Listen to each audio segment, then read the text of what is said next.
What are your options if your spouse ignores court orders? Hi, I'm Tim Blankenship with Divorce661.com. If your spouse is ignoring court orders, whether it's about support, custody, or property division, you're probably frustrated and wondering what you can do. The good news is you have options. In California, once a divorce judgment is entered, the terms become legally enforceable court orders. That means both parties are required to follow them. If your ex isn't complying, the court gives you tools to enforce those orders. You can file a request for order, RFO, to ask the court to step in. This might include asking the judge to enforce spousal or child support payments, parenting time, or property transfers.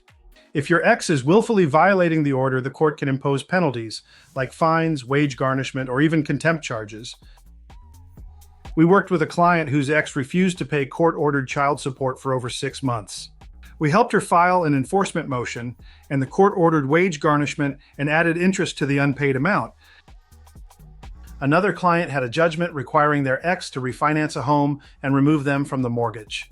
When that didn't happen, we filed a motion, and the court set a firm deadline, with consequences if it wasn't completed. At Divorce 661, we'll help you file the proper enforcement paperwork and make sure it's supported with documentation. Whether it's unpaid support or ignored custody orders, we make the process easier and faster so you can get results. You should never feel powerless if your ex isn't following court orders. The legal system has mechanisms in place to protect you. You just have to take that first step. If your spouse is ignoring the terms of your divorce, visit Divorce661.com for a free consultation. We'll help you enforce your rights and get the compliance you deserve.